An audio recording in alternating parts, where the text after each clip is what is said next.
Bapak, Ibu, dan Saudara, Jemaat Efata maupun simpatisan, apa kabar? Semoga Bapak, Ibu, Saudara sekalian dalam keadaan sehat, penuh dengan sukacita dan damai sejahtera Tuhan. Kita saat ini ada di hari terakhir di pekan ini.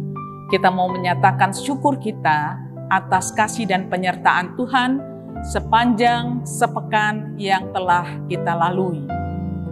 Kita akan merenungkan firman-Nya. Mari kita berdoa, kita mohon bimbingan Roh Kudus. Tuhan, malam hari ini kami angkat hati dengan penuh syukur dan sukacita atas penyertaan Tuhan dalam kehidupan kami sepanjang sepekan yang telah kami lalui. Kiranya Tuhan mampukan kami memahami firman-Mu dan memberlakukannya dalam perjalanan hidup kami. Amin. Bapak, Ibu, dan Saudara yang Tuhan Yesus kasihi, setiap kita pasti merasa amat sangat melekat kehidupan kita dengan Tuhan. Maka pada malam hari ini, sebelum kita menutup aktivitas kita dengan beristirahat, kita ingin membaca firman Tuhan yang saya bacakan dari Esra, kitab Esra pasal 3, ayat 12 dan 13. Kitab Esra pasal 3 ayat 12 dan 13 yang menyatakan, "Tetapi banyak di antara para imam, orang-orang Lewi dan kepala-kepala kaum keluarga, orang tua-tua yang pernah melihat rumah yang dahulu, menangis dengan suara nyaring ketika peletakan dasar rumah itu dilakukan di depan mata mereka, sedang banyak orang bersorak-sorai dengan suara nyaring karena kegirangan. Orang tidak dapat lagi membedakan mana bunyi sorak-sorai kegirangan dan mana bunyi tangis rakyat, karena rakyat bersorak-sorai dengan suara yang nyaring sehingga bunyinya terdengar sampai jauh." Sepanjang pekan ini kita dibawa dalam penghayatan tentang kehidupan manusia. Ada suka, ada duka, ada senang, ada sedih. Itulah dinamika kehidupan yang dialami manusia sepanjang zaman, sepanjang abad, sampai dengan hari ini tentunya. Apa yang mau kita maknai atas firman Tuhan yang sungguh indah untuk menutup aktivitas kita sepanjang hari ini bahkan sepekan ini dengan sorak-sorai sebagaimana yang tergambar dalam bacaan kita dari kitab Esra pasal 3 ayat 12 dan 13 tadi menggambarkan bahwa orang atau manusia kalau sedih dia juga bisa menangis, tetapi kalau senang luar biasa, dia juga bisa menangis.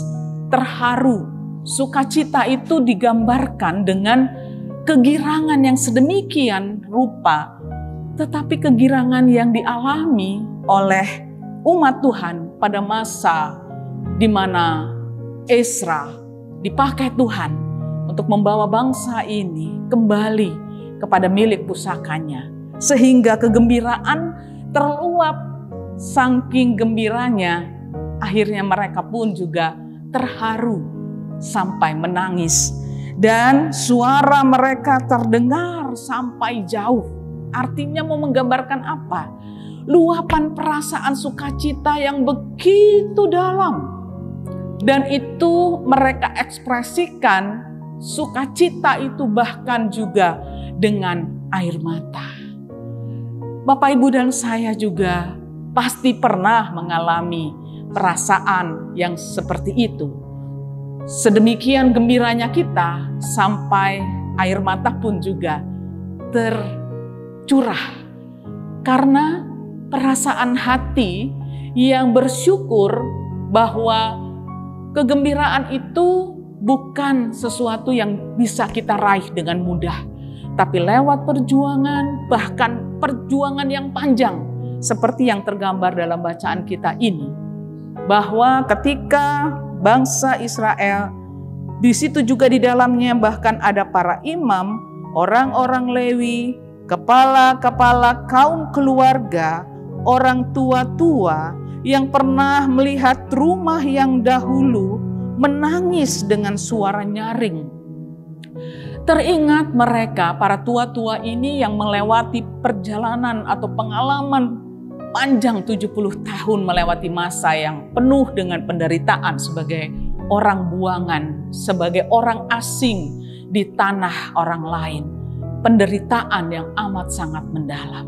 Tetapi kemudian sukacita yang tergambar bahkan juga dengan air mata. Bapak, Ibu, dan Saudara, kita juga pernah mengalami perasaan yang seperti itu. Bahkan juga saat-saat ini ketika kita juga ada di tengah himpitan akibat situasi kehidupan kita yang tidak bisa kita jalani seperti sebelum ketika pembatasan karena pandemi ini kita alami. Harapan kita bukan sesuatu yang kosong, bahwa keadaan ini akan berubah. Oleh sebab itu Bapak Ibu Saudara, jangan putus asa, jangan kecil hati karena merasa bahwa kehidupan kita begitu sulit saat ini, baik soal ekonomi, baik juga soal kesehatan kita yang merasa bahwa kita ada dalam ancaman bahaya. Tuhan akan ubah. Hari ini pun Tuhan juga mengubah cara pandang kita, cara kita menyikapi situasi ini. Tuhan ingin kita tetap semangat, kita tetap mengandalkan Tuhan, bahwa tidak ada yang mustahil di dalam Tuhan. Mari kita akhiri perjalanan kita sepanjang seminggu yang sudah kita lalui dan menyambut hari baru dengan penuh sukacita, dengan penuh pengharapan. Jauhkan keputusasaan. Mari kita bersorak-sorai seperti firman Tuhan yang kita sudah baca. Tuhan Yesus senantiasa memberkati kita semua. Amin. Mari kita bersatu dalam doa. Kami bersyukur ya Tuhan, perjalanan hidup kami sepanjang sepekan yang telah kami lalui. Ada suka dan duka, ada kegembiraan, juga ada tangis. Kami boleh melewati itu karena ada Tuhan yang menyertai kami. Biarlah ya Tuhan, Engkau tetap dan terus menyertai kehidupan kami, baik pribadi, keluarga, gereja, masyarakat, bangsa, dan negara. Sertai perjalanan hidup kami di pekan yang baru ya Tuhan, biarlah kasih dan setia Tuhan selalu bersama dengan kami. Inilah ungkapan syukur kami Tuhan, biarlah kasih sayang Tuhan selalu melingkupi kami dan keluarga kami. Dalam nama Yesus Kristus kami berdoa dan mengucap syukur. Amin.